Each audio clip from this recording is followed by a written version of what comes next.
Hi. 4 years ago today, my first COVID symptoms appeared.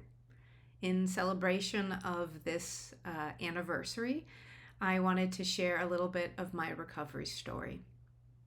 The COVID infection triggered what is commonly referred to as long COVID, and I remained disabled and housebound from the condition for 2 years and took slow but steady process of 18 more months to recover.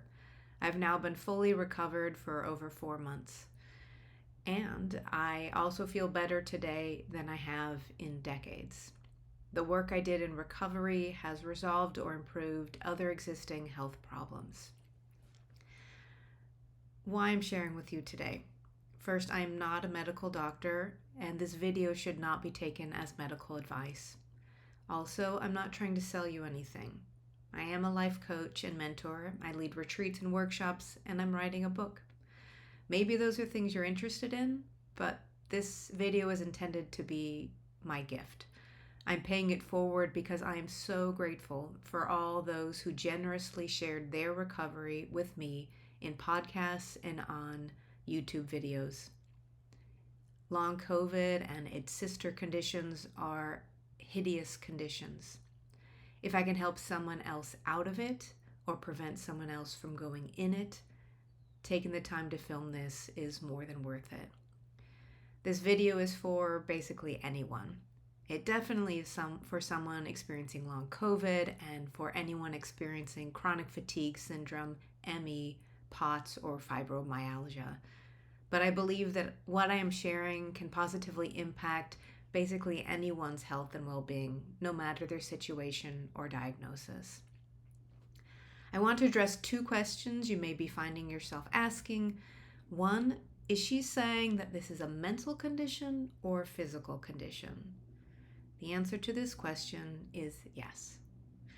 And the second, is she saying that the COVID infection caused it or that something else caused it? The answer to this is yes. I'll explain more about what I mean by these answers later in the video. I hope that you bring an open and curious mind. Some of the things may feel a little like magical thinking, but my story is not unique. The more you study about neuroscience, the more you'll realize, though it sounds magical, it actually makes complete logical sense. This video is going to be incomplete. I'm allowing it to be imperfect. In fact, learning to accept imperfection and be totally okay with adequate or 70% effort is one element in my recovery. What I will share with you is both simple yet very nuanced. It's a reason I've started a free Substack newsletter, as I expect I will be writing about elements that aided in my recovery for years to come. Let me describe a little bit about what my life was like before my infection. I was the CFO of a small multinational software company. We had employees in 2 US states and 3 European countries, and I held a lot of responsibilities, and I took them really seriously. I only technically worked 35 hours a week, but my mind outside of work hours was often on my work and constantly problem-solving issues, coming up with creative solutions. I enjoyed my work and I enjoyed helping people. There's things I didn't love, but overall I thrived on that energy. I might later say that maybe a little bit thrived in an addictive sort of way to that energy. I have 2.37 acres, and at that time I did nearly all the work to care for the land, including mowing, weed whacking, growing nearly all my own vegetables and fruit. When I got ill, it was July 2021, and I had recently been fully vaccinated and just started going out again. Though I wouldn't recognize it at the time, the pandemic and societal divisions I absorbed, I had held in with a lot of stress from watching friends' distress on social media and listening to the news. I also had a chronic health issue, and that was psoriatic arthritis. In 2006, following a stressful work situation at a different job, all of my fingers and all of my toes became like sausages, red and swollen. The inflammation was so bad that within a few weeks, all of my fingernails slowly fell off. See, imperfect. They all slowly fell off. And I began a year of pretty severe pain, inflammation, and fatigue, and was on constant strong anti-inflammatories to control the burning sensations that I felt in my joints. Over the years that followed, I slowly found a way to improve that condition through pacing my activity, reducing what I did, reducing stress, not doing as much in my life. And with time, I was able to reduce that, taking that inflammation medicine to maybe just a few times a month. But the inflammation, the aching, the burning was always in the background. If I went out for a night of dancing, or if I did yard work, I always felt the burning afterwards. If I, quote, overdid it, that burning sensation would actually appear as redness in my joints, my knees and my toes and fingers especially, but other parts of my body as well. So that was in the background, but I considered it well managed. I also carried a lot of tension in my body, and I just thought it was how my body was made, that I had chronic neck and back pain. I went to the chiropractor about once a month to relieve that tension. And the other thing to describe in the background before I got sick is that my community over the 4 years prior had relentlessly been dealing with huge wildfires, including the first one in 2017, which destroyed about 5,000 homes in our community in the period of hours. I had many friends who lost their homes, friends who lost their lives, and I also thought that night I was losing my home because the fire came so quickly and came within a half a mile from my house. In the seasons that followed, we had repeated evacuations and fires and smoky air, and that kind of created an overall tension for me every summer that I was dreading fire season coming each year. So that's kind of the setup of where I was before I got my illness.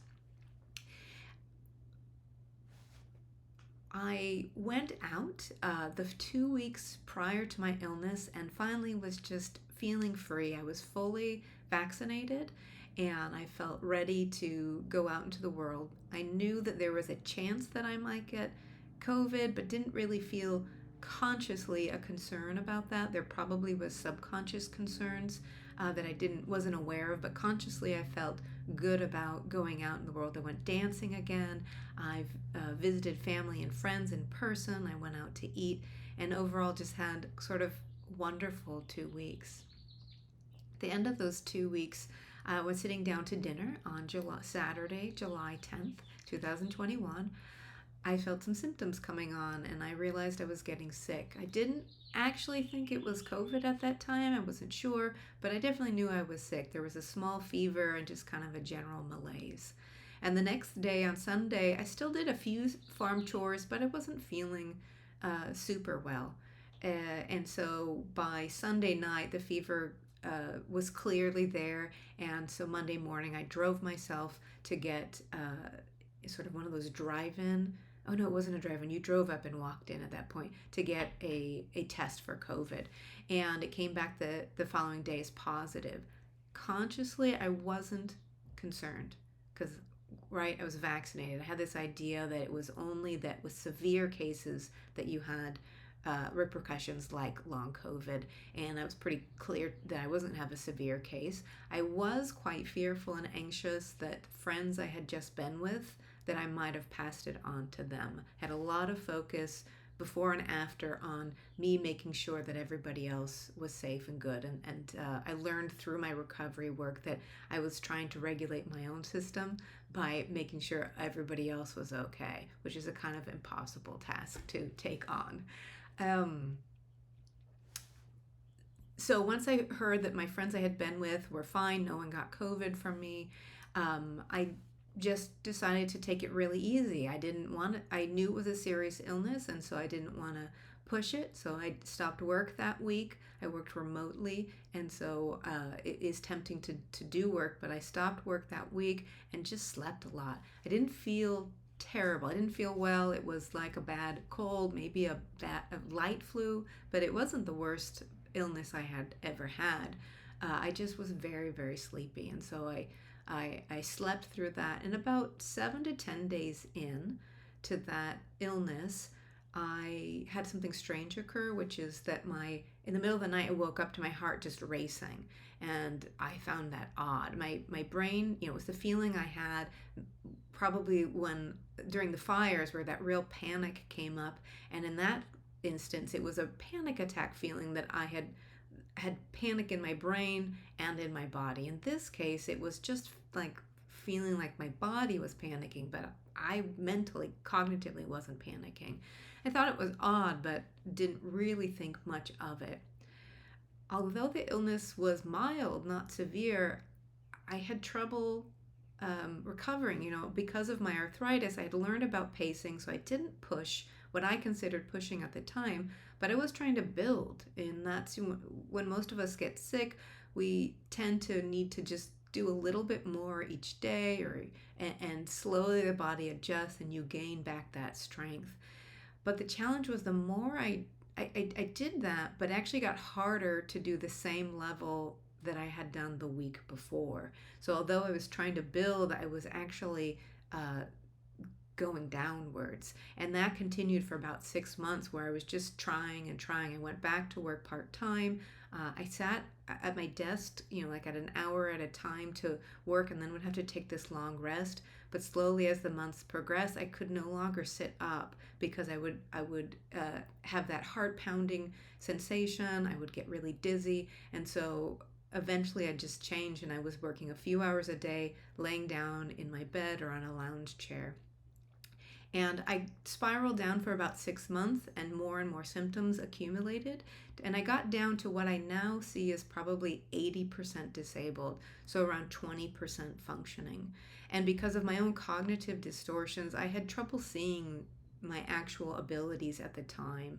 I was still doing some work, although it was much slower. I had a lot of cognitive problems, so much slower. And doing that cognitive work on the computer caused really severe reactions in my symptomology. But I still did that, and it was very strange for me years later to think, why did I do that? Because at the time that I was still working, about 25 hours a week, not only was I severely in pain because of the symptom exacerbation, the symptoms getting worse from that, but also I couldn't do other things. I couldn't cook my own food. I never left the house. The symptoms got so bad that I couldn't really have visitors. It was too exhausting, and it made my symptoms worse. And I couldn't clean my house. I did like a load of laundry a week. I couldn't really take out my garbage. I would have people deliver food, and people take my garbage next door to my aunt's, because that was just too hard for me. But I did these 25 to 28 hours a week for years, and that was kind of all I did. I had a short call with my parents, maybe 30 minutes if I felt up to it, maybe 45, but usually that was too difficult on the weekends. I couldn't do it during the work week. And there was one friend who we had calls I think a couple times a month, and usually it was just me listening, because I didn't have the energy to respond, and I don't know, there were times where I didn't really follow the conversation. So if I could describe a little bit of what those first 2 years would be like, imagine you have a really terrible flu. So picture that, and then on top of that, think you have the very terrible flu, and you just drank, within the period of 2 hours, 2 bottles of wine. And now imagine you have a really terrible flu, you've just drunk 2 bottles of wine in 2 hours, and in those same 2 hours you drink 8 cups of coffee. So this is pretty much what I felt like every day. And especially at night it was the worst. So being able to go to sleep in that state was nearly impossible. If you can imagine having the flu, you feel that just malaise and the difficulty to do anything, and you feel so uncomfortable. And then you add on being drunk, and for those of you, probably most of you who've been drunk, you know that feeling, not the pleasant fuzzy giddiness, but later when everything gets hard. Like when people are talking to you and you're trying to understand what they're saying and you're trying to formulate a sentence back to them, but all of that takes extreme conscious effort. None of it is natural. It takes conscious effort to find each word and respond, to process each word, even to move my body. If I was going to put a bowl of soup in the microwave, I was consciously thinking about how my fingers were needed to wrap around the bowl and lift it up and place it in the microwave. So if you can imagine that, just think of how tiring and difficult it was to do anything.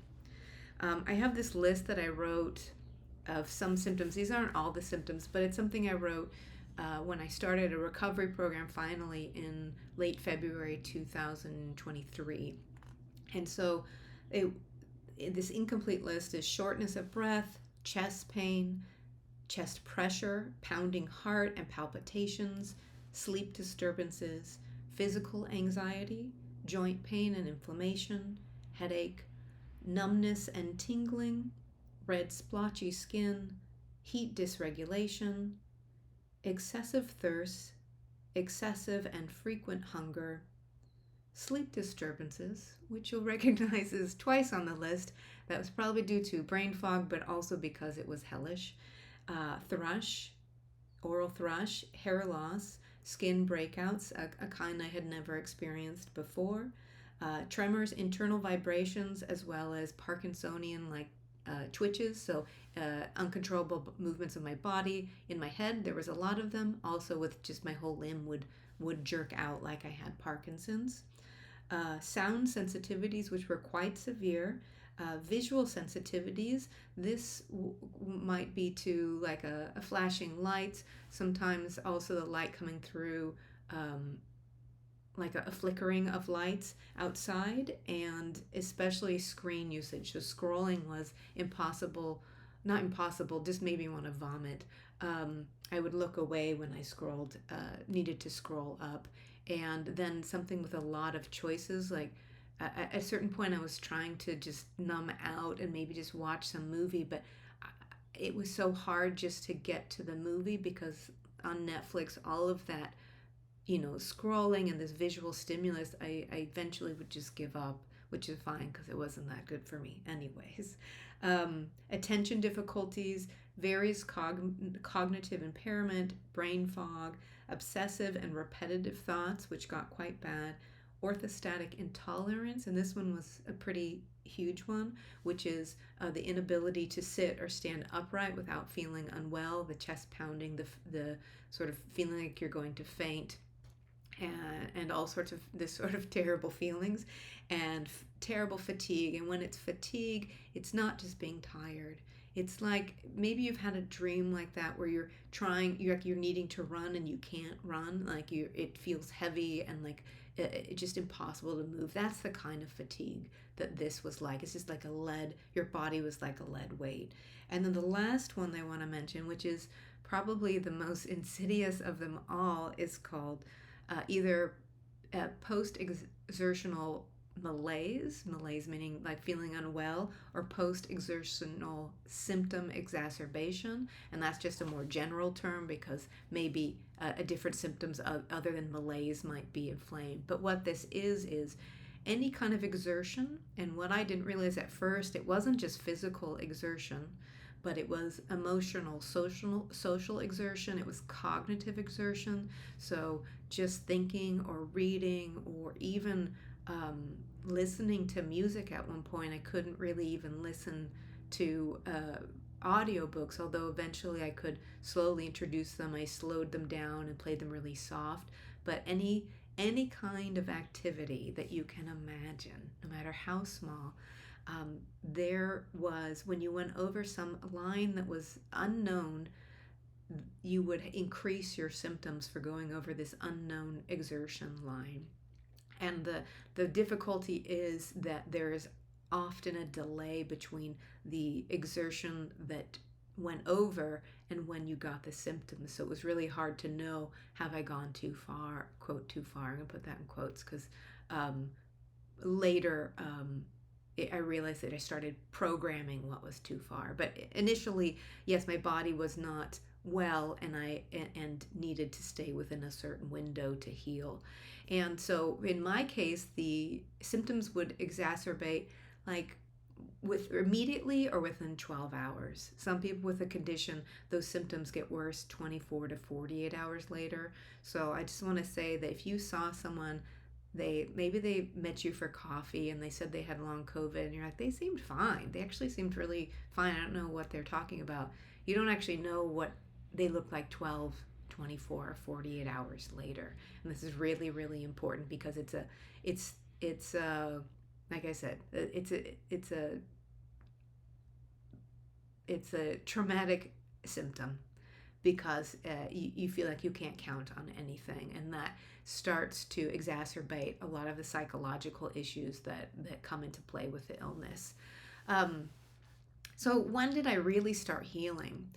I really started healing in July 2023 when I finally left my job. But the healing started a little bit earlier than that, in the sense that in January 2023, on something called the Long COVID podcast, I heard my first recovery story. I had Googled for years, every day, nearly every day, the same thing. I Googled long COVID news. And I learned some from that, but eventually it was just sort of dire news, and that my brain has probably shrunk and people never get better, and they don't really know, and it's going to take years to find out. So a lot of negative news, but I kept Googling that, hoping for something different. It never occurred to me until later, and it's just how our brains work, to Google long COVID recovery. And our brains are funny that way. But once I heard that first story, then I started connecting to more stories and hearing that people had my condition and described things that I had never even heard of before the illness, like this inability to stand up, which sounded fake. Like physically I could stand up, there's nothing wrong with my muscles, but that I felt so unwell doing it just sounded like a made-up symptom.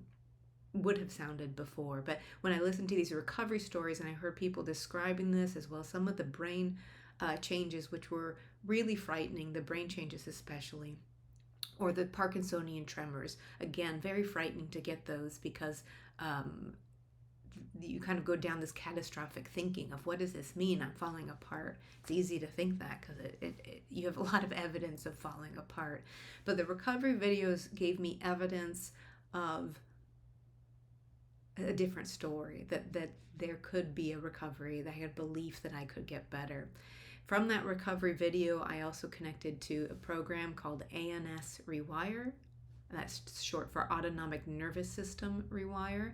And it was started by a gentleman who had fibromyalgia, chronic fatigue syndrome, and POTS. And he created this program, and the program had been created in 2016. So way before COVID. And listening to his story and other recovery stories he had recorded, I saw the similarities and realized that though COVID obviously was the initiating trigger for my illness, the condition was not a COVID specific condition. And that was really important, because then I could leave behind any of these remaining fears of, what if I get COVID again? What if the virus is still lingering in my body, and then it has these permanent changes that are there? And knowing that someone had gotten the exact same condition without COVID kind of was allowed me to drop away any lingering fears in that area and move forward into a more of a recovery mindset. And from that program, as well as studying a lot of things about polyvagal theory, so that's the nervous system and how our body should most of the time be in rest and digest in this parasympathetic state, and only go into that fight or flight when the tiger's approaching. How in this condition, and actually probably all of you watching we are too often in an elevated stress response state in modern times. And so instead of being down here, I don't know if you can see it, down here in this rest and digest and just going up when the tiger approaches, or, oh, that thing just broke and I made a loud noise, and going back down, what seems to happen is we are repeatedly up and we're staying there so long the body resets homeostasis. Okay, this is where we're going to live now, and it's kind of like this elevated state. And then the next thing happens, and we're that frog in the pot, and slowly the level is rising of the heat in our system, and we're getting more and more reactive. Something can trigger our stress response in our body.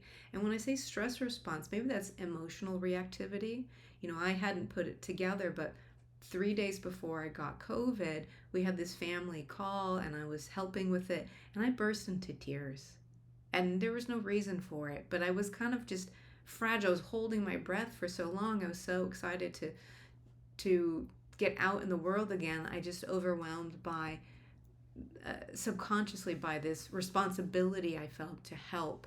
And so in a rest and digest state, I shouldn't cry. I'm removing the word should. Normally I wouldn't cry in that situation. It didn't require that kind of emotional response, but it showed the reactivity in my system. I also another sign of reactivity in my system, it's not just emotional, but it's physiological. So when I got my COVID vaccines about 6 weeks before my infection, I was fine with it. I had the normal pain, but I had a strange little symptom, and that is for about 6 weeks afterwards, I felt tingling in my hands, like I had put Bengay on my hands. I didn't think anything of it. I thought it was a little bit like entertaining, but I see now that it's actually a reactivity, my body having an overreactive response to a stress, because anything can be stressful. A vaccine, although they can be very helpful in preventing serious illness, it's still stressful on the body. So if we're in an overreactive, elevated, hot system, any stressor is going to have a bigger reaction than if we can keep our system down in that, I like to use the sort of green zone, rather than I'm in the orange zone all the time. And when I got COVID, when I didn't realize in the orange zone, I went through the roof, way into red, until my body tipped over into autonomic dysfunction. So I studied a lot about neurology and the mind-body connection, because there's no border here. It's all connected. The body is interpreting stress. If we don't eat for a long time, that's stressful. That's a physiological stress, and the mind is sensing that. If we don't sleep a lot, that's a stress. The body senses that. If we're putting a lot of perfectionistic pressure on ourselves, or in my case, perfectionism and worrier, that helper and over responsibility, it's another load of stress load shoveled onto our system.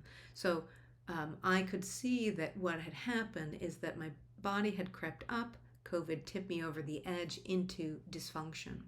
So first and foremost, to get myself out was education. I needed to develop an understanding of the nervous system and how it operates. I needed to come to understanding that I had real physical symptoms all over my body, real, not made up, but the root cause of it was in my limbic system, was in my unconscious and into my subconscious brain. I had to develop the knowledge and the belief that treating individual symptoms with drugs or therapies, though they brought minor relief, wouldn't resolve the symptoms. I had to develop a firm belief that my body was not broken and that it could be healed, and that the COVID virus had set off dysregulation in my nervous system, but the lasting condition was not due to the COVID virus. My condition has historically been triggered in others for a variety of causes by other viral infections, emotional or physical trauma. And I had to believe that the healing process involved retraining my nervous system to get back into a rest and digest state and out of a maladaptive stress response state. So that's first. I needed to educate myself and come up with those new operating beliefs for which to move on.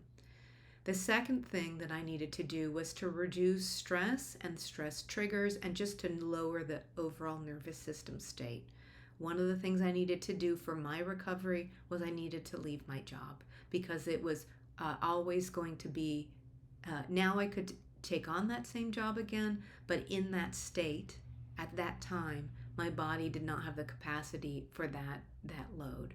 So in order to reduce stress and lower the nervous system state, I used top down and bottom up approaches. So that means that I'm going to reduce physiological stress, psychological stress, and emotional stress. And so each of the things that I'm going to mention here as examples could be a long video in themselves, but I'm just going to give you some examples to understand what I mean by bottom up or top down. So some of the bottom up examples are breath work, and this one is super important. I would have probably rolled my eyes a little bit if someone mentioned it to me before without this explanation. You'll see it present in Tai Chi, Qigong, in yoga, because it matters. It does something to the system. So I think this is from Dr. Dan Siegel. He describes the brain like this. If you're a neuroscientist, I know this is probably incomplete, but it's good enough. You have your brain stem, and it's, the autonomic nervous system, and the oldest part of your brain is controlling your heart rate, your blood pressure, your pupils dilating, all these automatic functions. We don't say to our pupils, it's very bright now, pupils dilate.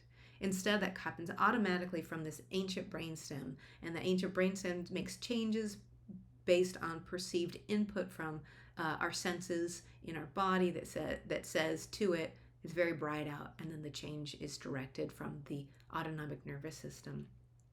So, and then you have the emotional brain, and then the cognitive brain. This is the outer cortex. Oh gosh, I'm going to forget it. Anyways, this is our conscious brain. This is like more of the subconscious than we have down here, the real unconscious that is coordinating a lot of movements. So in the unconscious part of the brain, we can't tell the pupil to change, but breath is one of the things that is both unconsciously controlled. Like when we're sleeping, it's still happening even if we're not awake, but it's also something we can consciously change. So by doing breath work, we can either elevate our nervous system or calm it down. And so I did a lot of breath work to retrain my body to stay in a calm state. I don't want to go into too much detail, but there's lots more that can be said on that. I did make some changes in my diet. I realized my body during the illness was having trouble regulating blood sugar, so I supported it by eating small amounts frequently and reducing low carbs. I no longer need to do this. That need basically slowly went away as I got recovered. I also eliminated stressors like sugar, caffeine, and alcohol, and I'm now eating all of those things in small amounts now that my system's retrained. I probably won't go back to eating, not drinking or as much alcohol or eating as much sugar as I did before, although I didn't, especially with the sugar, I didn't eat excessive amounts, so small amounts are enough to cause problems. I did do a few basic supplements, but nothing too crazy, and they were all to support my body, and I was able to take those off. I did C, D, Bs, magnesium, and zinc. Currently, I'm only taking magnesium. Menopause for me was all tied up in this illness. Obviously, if you're a man, it is not, but it's another stress on the body, in women's bodies. So I started HRT, and that was an assistance in the process for me as well. I worked on posture. For this all bottom up, posture and relaxing muscles. I realized that I was hunched over from the illness and tense because of how much pain I had been in, and that was sending sensory signals of danger to my brain. And so by slowly changing that posture, every time I noticed tensing up, consciously relaxing it down and retraining the body to be in a relaxed state. I did gentle movement, including just tensing and relaxing muscle groups. Later, when I improved a little bit, I started doing Qigong, but only for a couple minutes at a time because I couldn't stand upright, and just slowly built it. Did sleep retraining, did some somatic work with different movements. I wish I had more time. I have all the time, but I don't want to keep you too long. And I also use support devices temporarily. So I had noise reduction earplugs. I used a zero gravity chair, and I had a little portable stool. Once I was able to start doing a few more things, these were all sort of temporary aids to reduce stress. And then the top-down examples, and this is just a lot of inner work. And this is what I think a lot of people who have these conditions are resistant to, because they've been told so many times that it's all in their heads and that it's a made-up condition. It's absolutely not made up. However, if we go back to that brain example, if we're trying to retrain this limbic system here, the only way to access it is by sending signals upwards of safety and downwards of safety. So doing psychological work is one of the ways in which to retrain this system to be in a more calm state more often. So meditation, different brain retraining for changing different behaviors and thought patterns. I did emotional freedom technique, which is a type of tapping, and so it's kind of a mixture of body work and a mental work. And then I never went to official therapies, but I did sort of my own versions of types of therapies like CBT, acceptance and commitment therapy, and internal family systems. I did a lot of expressive writing. So this is writing that is different from the journaling I used to do, but just getting out old trauma, old wounds, stressful thinking patterns, all kinds of things for that. I did some art and nature therapy, and I used affirmations, which again, before my illness, wasn't against affirmations, but I would have found it hokey sounding. But learning about the nervous system, I realized why putting in positive messages, not toxic positivity, but programming my brain that I was recovering was really important. Early on, my brain was given a lot of messages when I was searching the news that I needed to wait for, I don't know when, the medical establishment to come up with some solution for years, or that no one ever recovers from my condition. And all those messages were keeping me in a fear response. All right, so that's the step 2, this reducing the stress overall, reducing the triggers, and doing some retraining. The third step is maybe the hardest, and the paradox that you can get caught up in. It was hard for me too, and that is to retrain the stress response. So I talked about that symptom exacerbation with effort or with exertion. So cognitive, emotional, and physical pacing, doing it in small chunks, is absolutely necessary, especially early in the illness, in my opinion. However, how you do pacing matters, because people can get stuck in pacing. If you are always afraid of overdoing it, of doing too much, of provoking those symptoms, if you're always in that fear mode of, is this too much? Is this going to be too much? Is there going to be enough, will I have to walk too far? Will it be too far? You're keeping the fight or flight mode triggered. So once I got to a place where I felt more stable, basically I did gentle exposure therapy to retrain the stress response. And because the brain really sees no difference between stress between the mind and body, this is both for psychological and physiological responses. I think most of us have heard about Pavlov and his dogs and him training them to salivate by accident through the bell. And we basically all are like Pavlov's dogs. Our brain, that subconscious, unconscious part of our brain, is learning all the time. In times we don't even realize that it's learning something. And so to treat it all in your recovery, you have to be a little more playful, because in my mind initially, like consciously, like I wasn't stressed about getting COVID. I had been vaccinated. I was just stressed about other people. Well, really, subconsciously, is that true?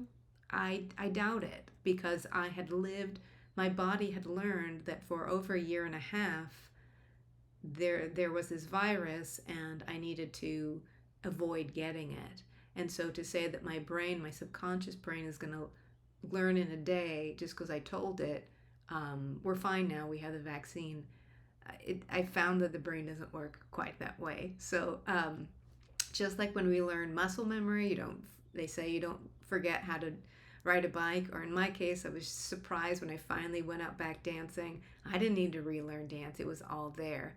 Some of these old thought patterns, worries, reactions internally in our body, they're still there, and so we need to show the body and the mind a new way. So in order to do that kind of exposure therapy, what I found, I found this dog training video, or not video, a diagram, and I was like, oh, this is just the perfect thing.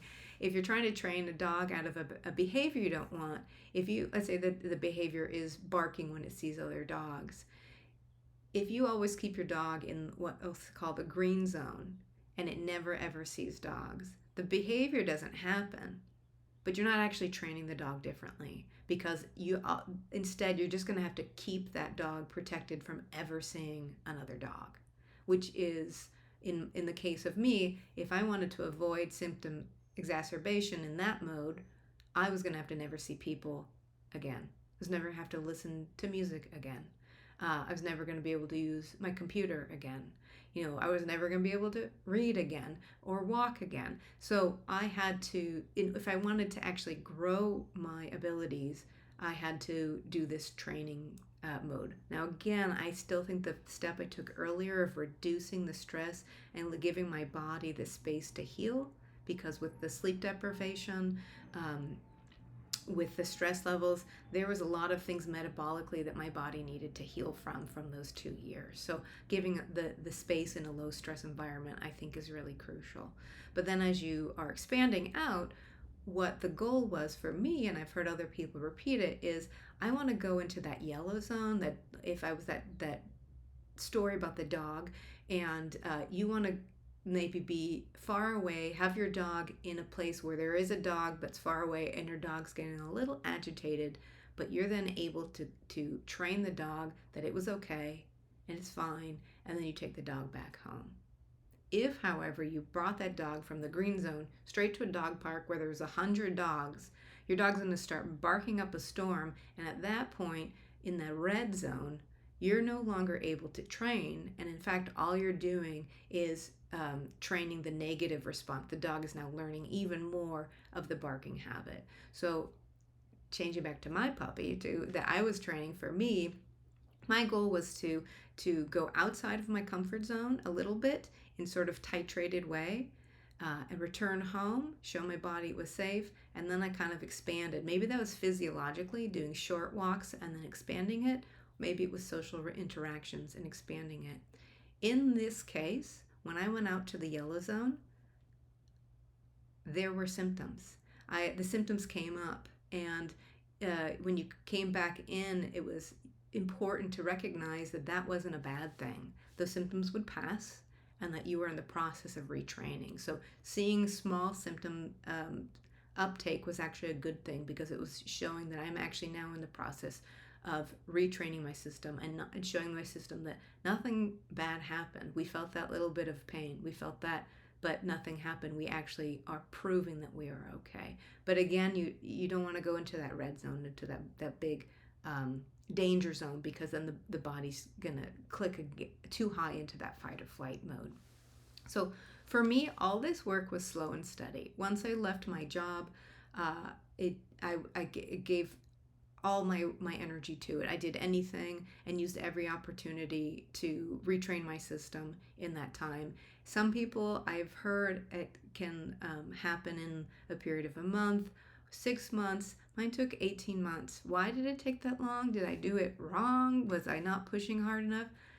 I don't know. I think every journey is different, and maybe I had a lot more to unpack emotionally, psychologically, physically. Who knows? But the important thing is that it didn't really matter how long it took. Once I started seeing the changes, it just got exciting. And I think that my last, symptoms-ish of any strength were in January of this year. And then since then, I just have built more and more strength. And the work I did in this recovery process has also seemed to basically eliminate issues I had prior to my infection. So I had 40 years of chronic headaches, 30 years of chronic neck and back pain, and nearly 20 years of psoriatic arthritis. And my body is still talking to me in little ways with symptoms, because I've now learned that that is one way that the mind can communicate with you, is these little symptoms. But I know how to respond to them. When I'm feeling a little tension in my back, I think, what's going on? Like, what is my body or my mind concerned about? And then I deal with that. Whereas in the past, I would have just pushed through it, and eventually my body, as we see, just tried to push on and ignore it until it was screaming and said, no, we're stopping here, and you're not standing up again for more than 5 minutes for 2 years. So that's my long story. I want to just end by saying my recommendations if you're dealing with long COVID. If you have moderate to severe symptoms, likely you haven't made it through this whole video without taking a break. I understand that. So that's one of the reasons I recommend finding a pre-recorded program to use. I used ANS Rewire, but there are many others. One person I've seen interviewed who I like is Tolin. Her program's called Be Your Own Medicine.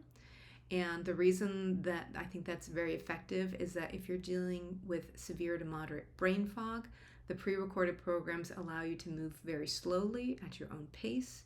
You can rewatch the content if you can't retain the information. I encourage you to rewatch it anyways, because you'll hear new things. And hopefully you'll also be able to slow down the video if needed. I needed to slow down YouTube videos and use closed captioning for quite a while to help my brain be able to process that information. I realize now that I'm actually talking faster than I would have needed when I had the severe long COVID, but I hope you can slow down my video too. Look in YouTube, there's ways to do that.